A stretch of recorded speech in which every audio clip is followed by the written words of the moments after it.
नए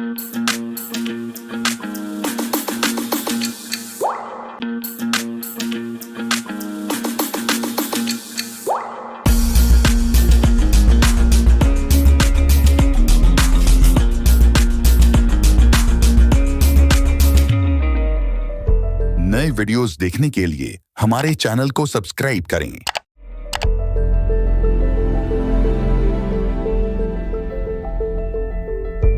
नमस्कार, जय सीताराम जी।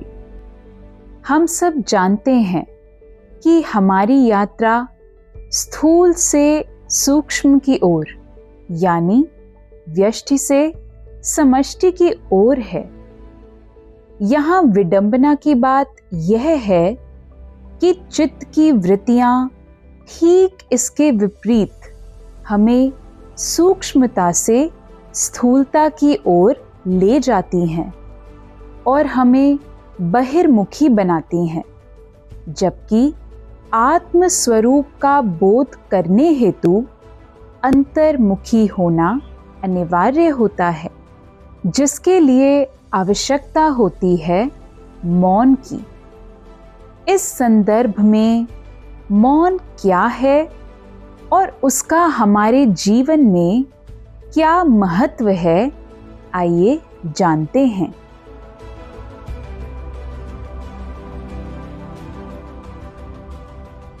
साधारण शब्दों में न बोलने या चुप्पी साधने की क्रिया को मौन कहते हैं, लेकिन मात्र चुप रहने का नाम मौन नहीं है। चुप तो आदमी हजारों कारणों से रह लेता है, परंतु जब तक मन बोलता है तब तक मौन साधना सहज संभव नहीं हो पाता।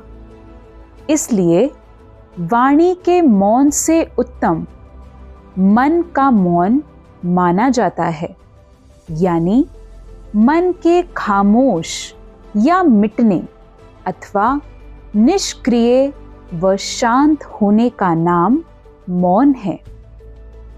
जब यह मौन सध जाता है तो मन के भीतर कोई विचार या संकल्प विकल्प की तरंगें नहीं उठती, अपितु वह निशब्द हो जाता है और सर्वव्याप्त सच्चिदानंद का अनुभव होता है।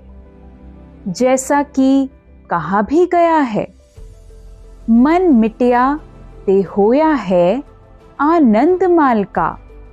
मन मिटया ते होया है आनंद माल का, तेरी ज्योति हिम कुल जहान माल का।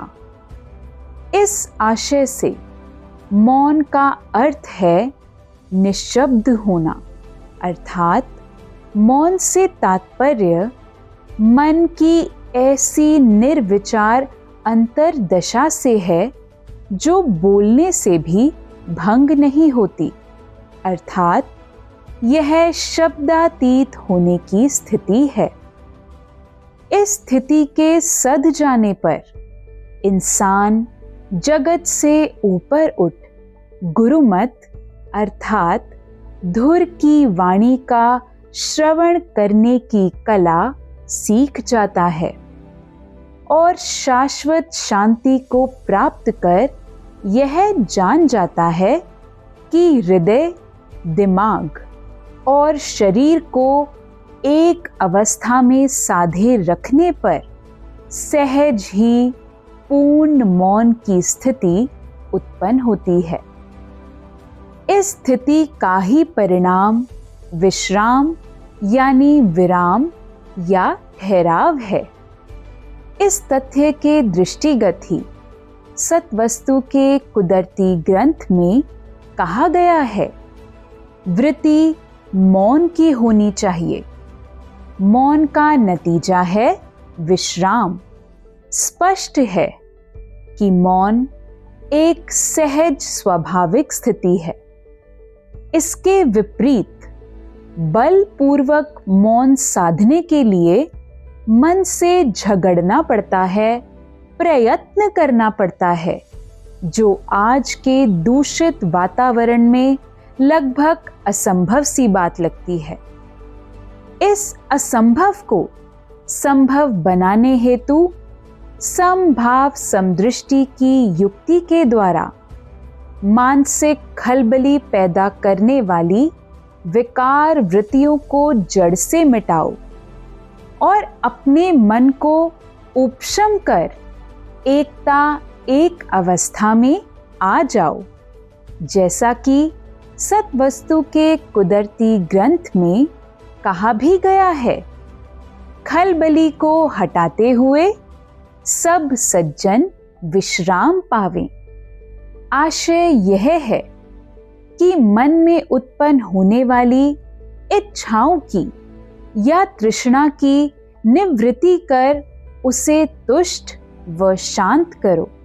जानो, ऐसा होने पर यानी मन के उपशम व सर्वविध संतुष्ट हो जाने पर सच्चा मौन स्वयं ही भीतर से आ जाएगा, जो कि स्वाभाविक होगा और स्थायी होगा।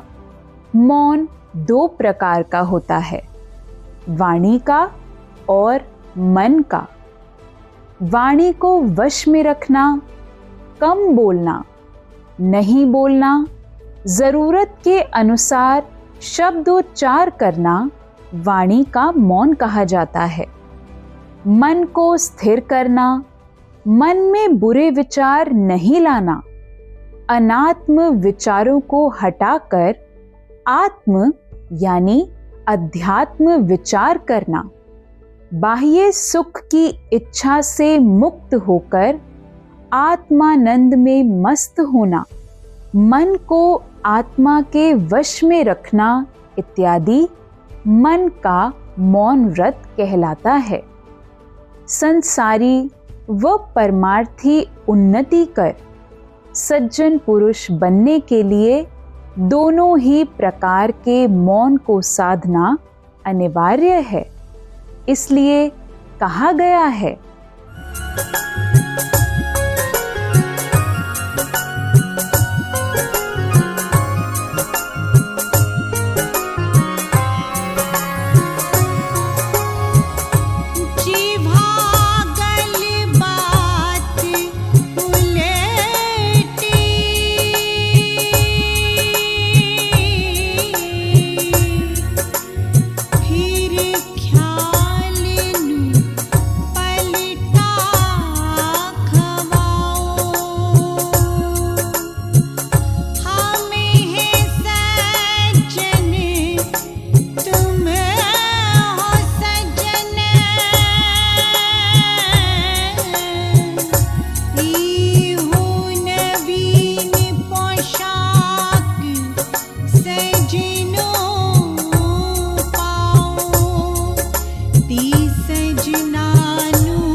मौन को मुनियों का व्रत या सिंगार माना जाता है।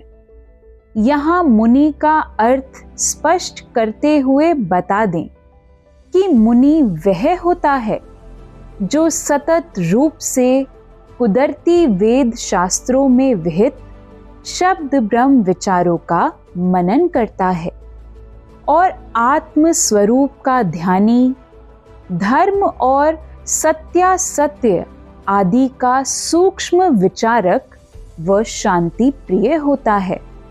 इसलिए उस विवेकशील, धीर व गंभीर मौन व्रतधारी में महान शक्ति होती है। यही नहीं, सतत मनन करने वाला वह मौनी जगत की तरफ से उदासीन यानी अंतर्मुखी, चंचलता रहित निर्विरोध, त्यागी व तपस्वी होता है। इसलिए भक्त महात्मा, ऋषि या सन्यासी कहलाता है।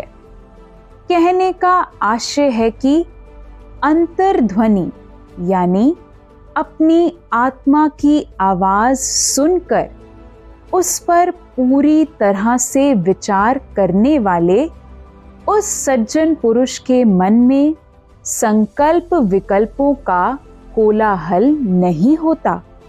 इसलिए तो वह किसी परिस्थिति या घटना से प्रभावित होकर अपने भावों को सहज ही किसी के आगे प्रकट नहीं करता या किसी भी बात का शीघ्र ही बिना सोचे विचारे कोई उत्तर नहीं देता, अपितु अपनी वाणी पर संयम रखने वाला वह जितेंद्रिय विषय की गोपनीयता को बरकरार रखते हुए बहुत धैर्य से अंतर्निर्दिष्ट हुक्म के अनुसार हर कदम विचार से उठाता है और जीवन में हर कदम पर विजय प्राप्त कर अक्षय यश कीर्ति को प्राप्त होता है।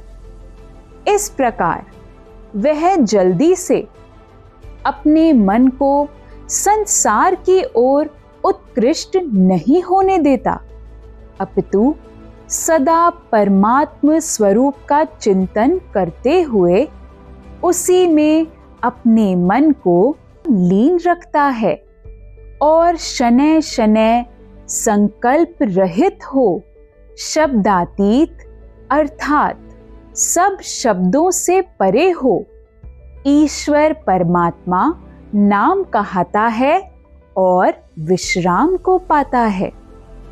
इसी उपलब्धि के दृष्टिगत ही कहा गया है, इस नगरी तो मन आजाद रखो, इस नगरी तो मन आजाद रखो, स्थान अपना जे पावना, स्थान अपना जे पावना।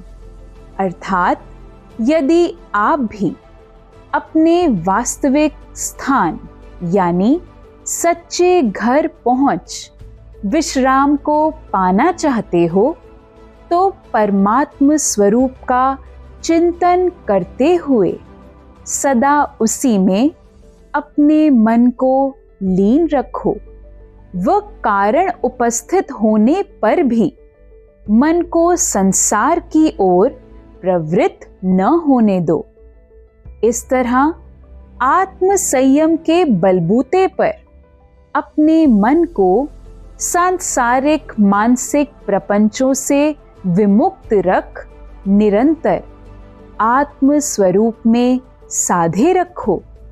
जानो यही वास्तविक अर्थों में मौन अवस्था है, जो कि ख्याल के पूर्ण रूपेण जागरूक एकाग्रचित व ध्यानस्थ होने पर प्राप्त होती है और सत्य व दिव्य ऊर्जा का द्वार खोल देती है।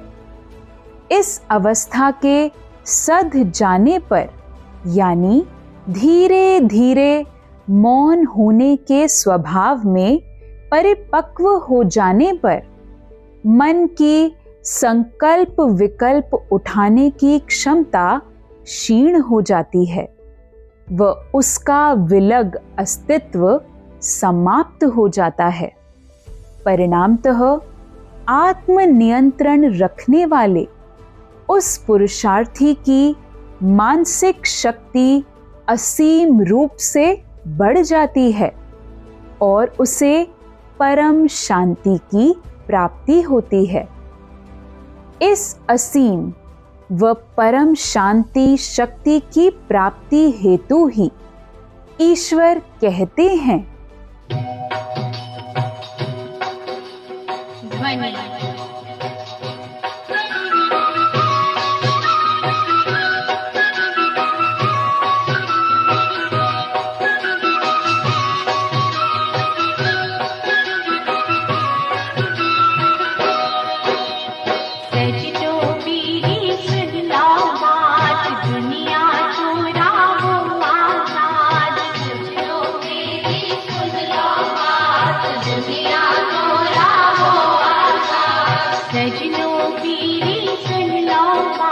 दुनिया चोरा वो आजाद, सजनों मेरी सुन लो बात, दुनिया चोरा वो आजाद, सजनों मेरी सुन लो बात, दुनिया चोरा वो आजाद, सजनों मेरी सुन लो बात, दुनिया चोरा वो आजाद, सजनों मेरी सुन लो बात, दुनिया चोरा वो आजाद, सजनों मेरी सुन लो बात, दुनिया चोरा वो आजाद, सजनों मेरी सुन लो बात, दुनिया चोरा वो आजाद, सजनों मेरी सुन लो बात, दुनिया चोरा वो आजाद, सजनों मेरी सुन लो बात, दुनिया चोरा वो आजाद, सजनों